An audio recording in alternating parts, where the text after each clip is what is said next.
on.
Hello, I'm Robin Harvey, and I'm a WWF media lead here at COP29, and I'm delighted to welcome you all here today for WWF's press conference on our expectations for COP29.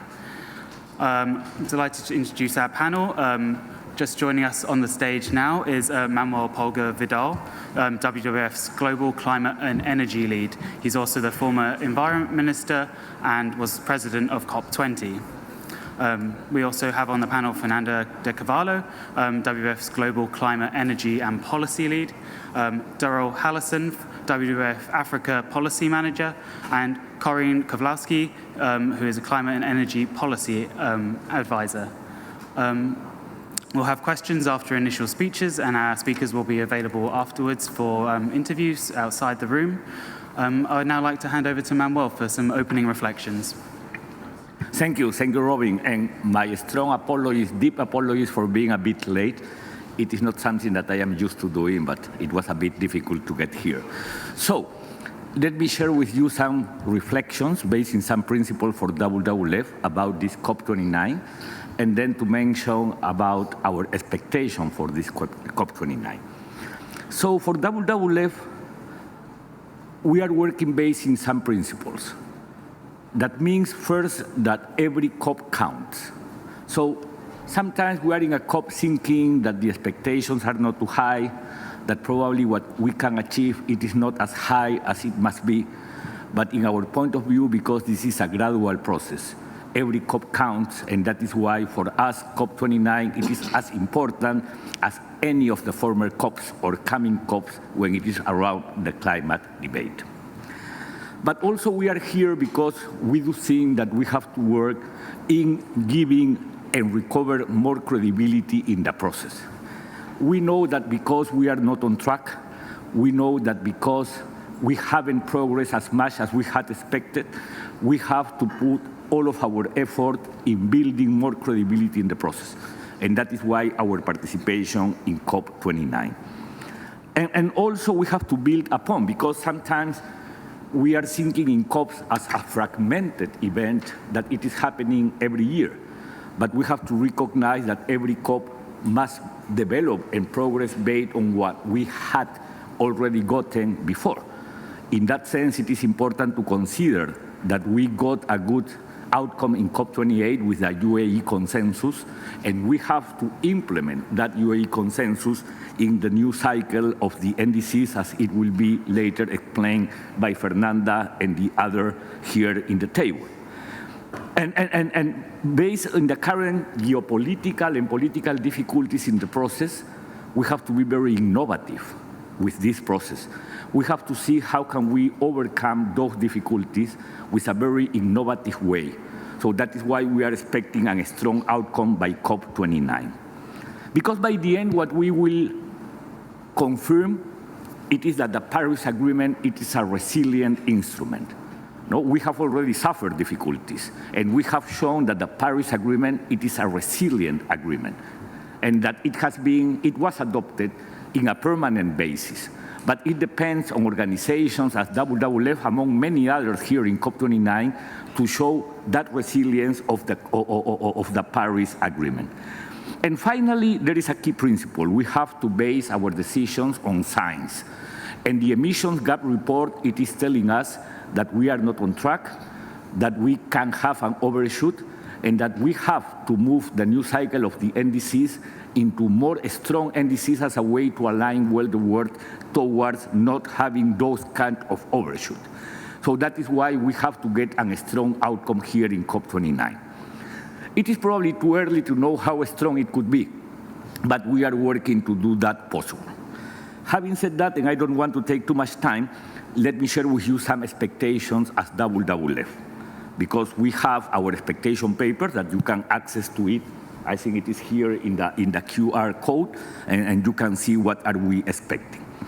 Let me start by saying that for us, one of the expectations it is related to the NCQG. And it is important to remind what does it mean, NCQG, not as an acronym, everybody knows what does it mean. But based on lessons learned, we have to move to something that it is not just about the quantum, it is a package. And it is a package that includes and must include a quantum for sure, but also the sources, the quality of the resources, the structure, the governance for that structure, and transparency as a key element. And we know, and it has just started negotiations around the NCQG, that we are discussing based in a draft of 7 pages, in which still many things are remain on brackets. So we have to work on cleaning up those brackets to get by the end of this COP29 a very good NCQG. But also we have an expectation around NDCs. And yesterday, you know that 2 countries put on the table their new NDC, the UAE and Brazil. Now, there are some good things in those NDCs, but still remain some pending things. As for example, if we got in Dubai the UAE consensus that included the transitioning away from fossil fuels, what we do need to demand it is to the UAE to put in their own NDC how they are planning to transitioning away from those fossil fuels. Because if the host country of a COP, it is not including in their own NDC how to do it, we will continue having lack of credibility in this process. And when it is about Brazil, we are looking on how they are planning to implement what they are announcing in their own NDC. So NDC implementation, it is key, and we know that we have until February to see if we are able to put the world well on track to the 1.5, because NDC is the key instrument of this process. If we don't have good NDCs, we will continue moving in circles. We do need to have strong NDCs as the only way to implement our objective and to honor the Paris Agreement. For sure, there are many other things that we are expecting in relation to financial pledges for adaptation and also for loss and damage. We are also working in promoting synergies in between climate and biodiversity objectives. Look, friends, Cali has already sent to us not only a good and a strong call, but also a request, because it was adopted the decision on climate and biodiversity.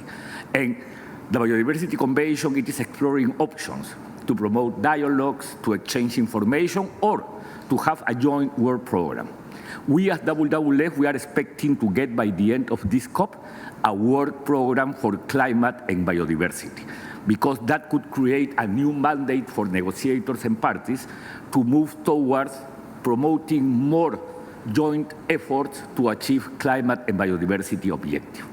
Also, we hope, and it is our expectation, to get a renewal of the action agenda, because the participation of non-party stakeholders or non-state actors, it is key and very instrumental for this process. So those are our expectations. Yesterday, it was adopted rules and methodologies for the Article 6.4. There are some critics, because we as WWF, we don't accept in any way offsets as a mechanism, because we have to decarbonize our economy.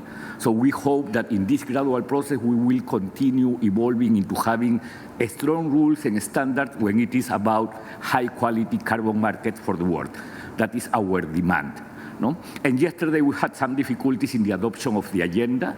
It is used to happening, but we are keeping our optimism that by the end of this COP, we can move the process forward and go into COP30 in Brazil to get a strong outcome and to give a new impulse to this process based on the credibility concept, and also to overcome the difficulties of the coming years and to get to 2030 with a strong achievables and achievement, because that is what we are expecting to. So thank you for this opportunity. Again, my apologies for being late, and back to you, Robin. Thanks, Manuel. Fernando. Good morning, everyone. My name is Fernanda Carvalho. I am Head of Policy for Climate and Energy for the Climate and Energy Practice at WWF. I just wanted to discuss a little bit the three key discussions at COP, and of course, Manuel has already hinted to some of them, and my colleague Coco will detail the Q1 for us.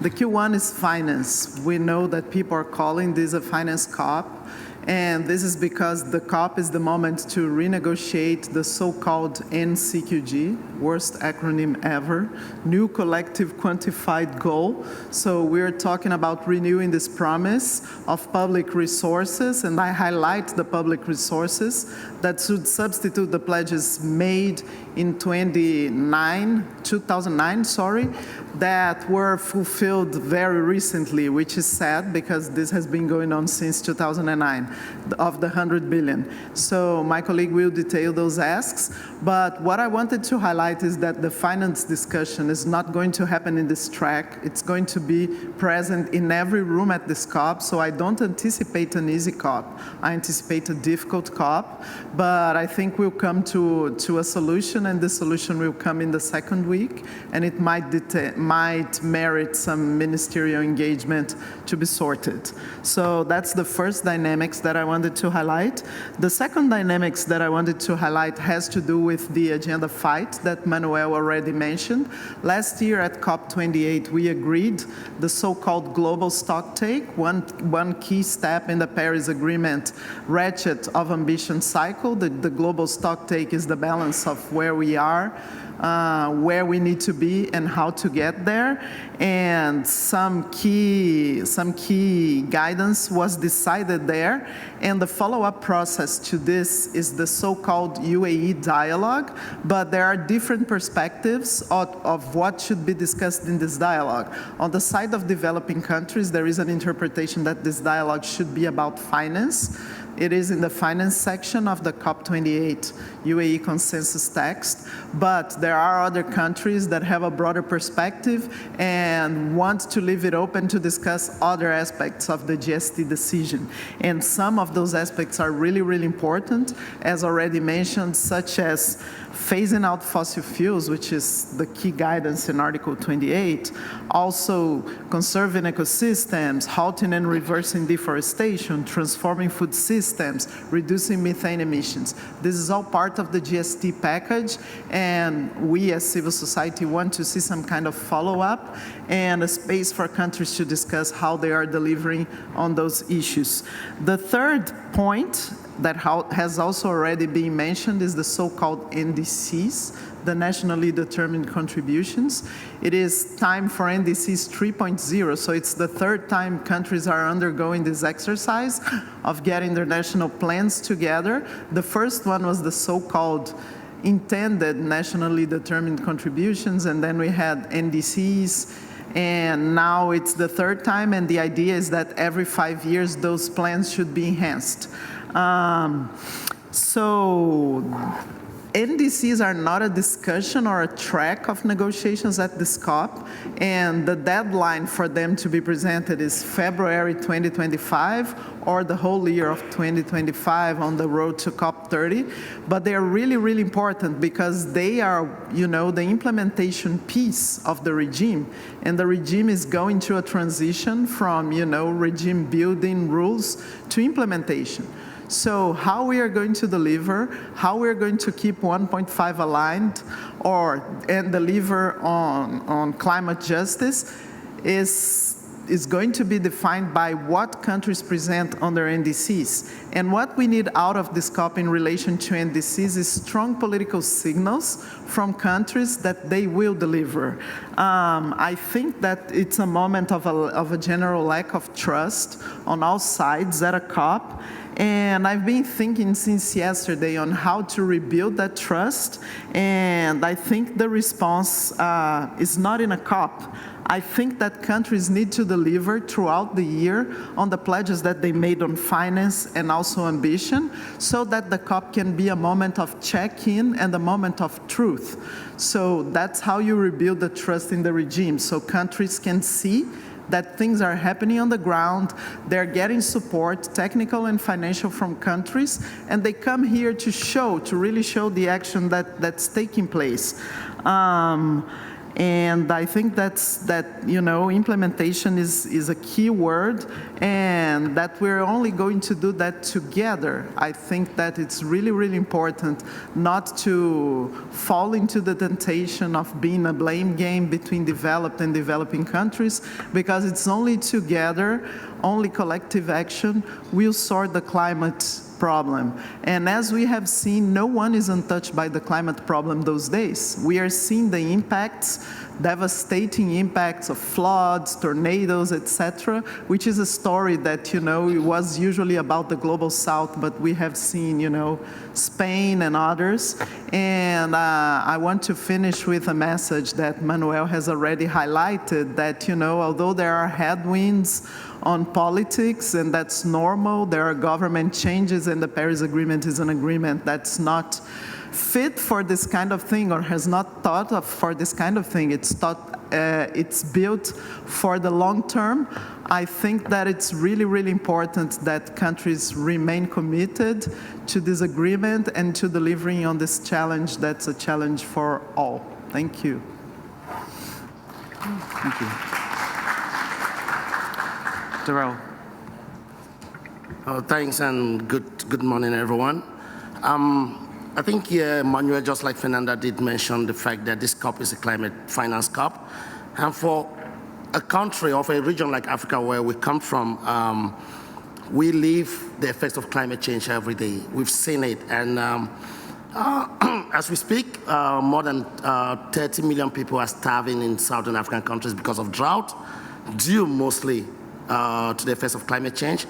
And what we're seeing is that Africa is the least emitting region in the world. As we stand, I think we're at 4% global emissions. And in all this, we don't receive enough of climate financing. And what does that mean? It means that the climate actions that could help reverse some of these impacts are not there.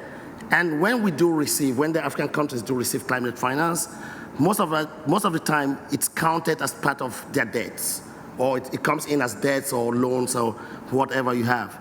And this, unfortunately, increases their debt burdens with high interest. And what we've seen in recent years is, and looking at the indices like Fernanda did speak about, is Africa, according to statistics from the African Development Bank, estimates that we need almost $3 trillion by 2030 to implement the indices. And that, we're not even talking about the new indices that will come in, from 2025. So at this COP, Africa came with one big axe, is we need a new goal on climate finance, which puts the one, not the one, because I think Fernanda did mention about the 100 billion that was made in COP, that's 2009. That should be the floor, because back then it was like, this is what we need. But today, like I said, we need $3 trillion to implement our indices. And so for this COP, Africa's clear axe will be, we need a new goal. A new goal on climate finance that is not tied to debt, that is not coming as, it should come as new financing to help Africa drive its climate action on the ground. And so for Africa, there are a lot of discussions will happen, but one of the things we're looking at, like I said earlier, is what kind of climate finance goal will be agreed on. that will help us to drive climate action. And for WWF, that is working closely in some of the countries in the region. We are in close discussions with the governments, but also with some of the Pan-African institutions. And in COPs, just like in most of the global environmental policy processes, Africa negotiates as a bloc. So we speak, Africa will speak we speak in one voice, and that basically is to demonstrate that the effects are not just felt in one part of the region, but across the region, across the continent. So we will be hoping that at this COP, why we hope to deliver on the new global goal on climate finance, but there are other issues that are relevant to Africa, especially related to its development aspirations, which definitely is adaptation. What kind of indicators do we want from the new global goal on adaptation that was agreed on in Dubai? And so to finish up, we are very, I wouldn't say skeptical about the COP process, like Manuel said.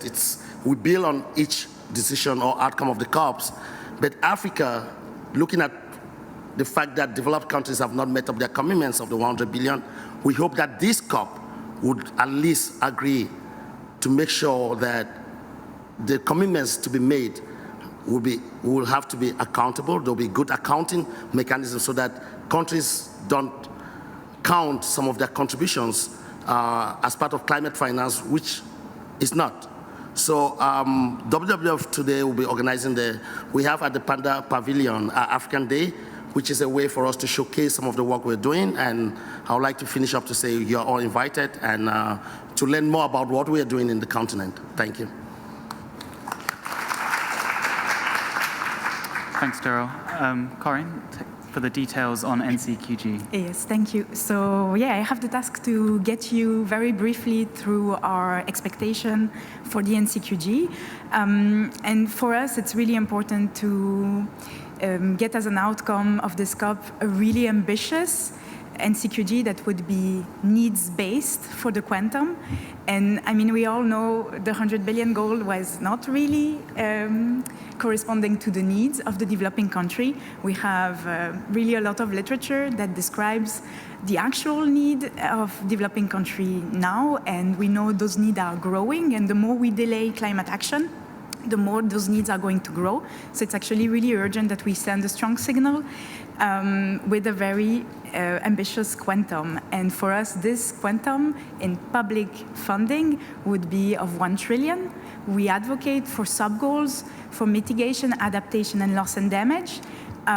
We think mitigation and adaptation in agreement with like the wording that we have in the Paris Agreement should have a balance. So we would like to have 300 billion for mitigation and 300 billion for adaptation. And we do encourage and we do call for a sub-goal on loss and damage within the NCQG to make sure that all the work that has been done at COP27 to set up and operationalize the loss and damage fund doesn't go to waste, and that actually there is money that is committed toward loss and damage. I'm not going to repeat the very good points that my colleagues made on the quality of this finance, but we do also call for a clear definition of what should be counted within the NCQG, what should be counted as climate finance.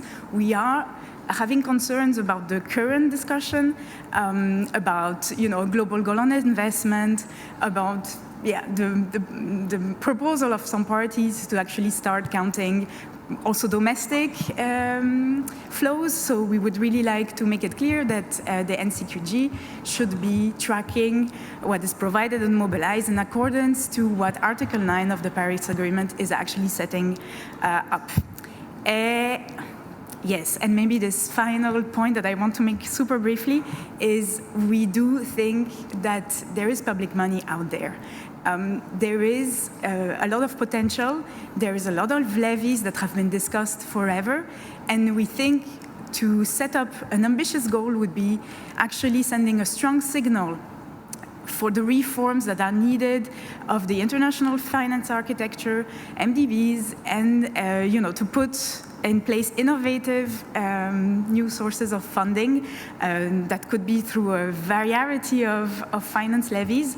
We think this is especially important that this comes now, as we are expecting the updated NZC to come on now and next year, because we do think it would raise the ambition that we actually need to stay on the 1.5 track. So that's for me. Thank you. I think we have a very, very quick time for some questions, so please raise your hand if you have a question for the panel. This person, we've got one on that side and one there. If we could take them both together and have very quick answers from the panel, that would be great. Hi, Patricia D'Amata from Nature's Newsroom. So I think just kind of commenting on what all of your points, the massive expectations around the NCQG here. Considering that we're just moving away from Cali, ahead of Riyadh, looking towards Belen, how can this new quantum really be prioritized and actually set the standards for synergies across the conventions and also to support close the finance gap for nature? Great, thanks. And the other question there?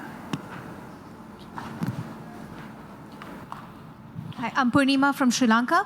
First, many countries have, climate finance is big business. Data shows that a lot of, climate finance given as loans have led to profits to the lender. So how can you incentivize them to prioritize grants or concessional loans instead of going at market rate lending? What do you hear in the negotiating rooms? And also second, countries like China prefer bilateral financial flows instead of contributing to a common pot. In that case, how do you enhance transparency? Thanks. Thanks. Very quickly, Manuel, could you address the synergies point, and then Corinne on the NCQG? Yep. The resource mobilization to promote synergies, it is a key element.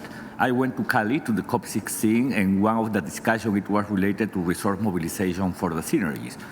By the end, unfortunately, that clause, it was a bit weak on what we were expecting should be.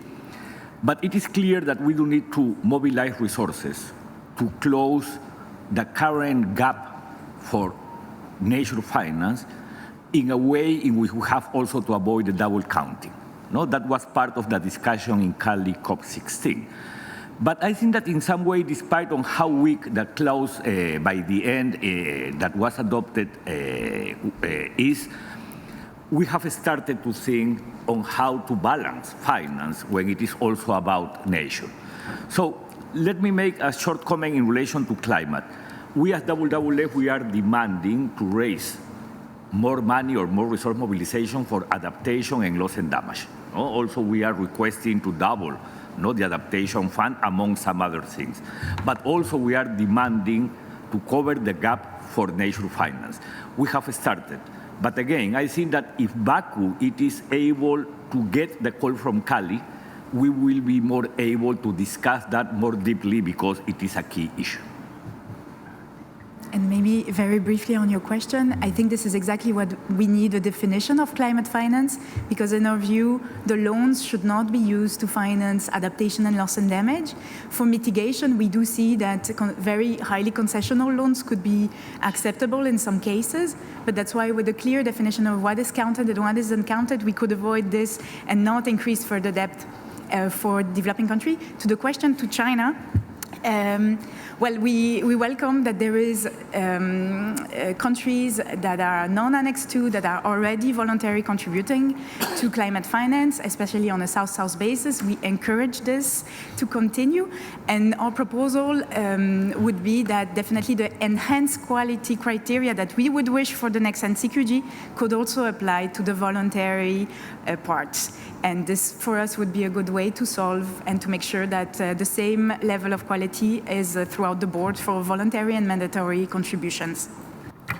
Thank you all for joining us for today's press conference. Our speakers will be available outside the room for further comment afterwards. Have a good rest of your day.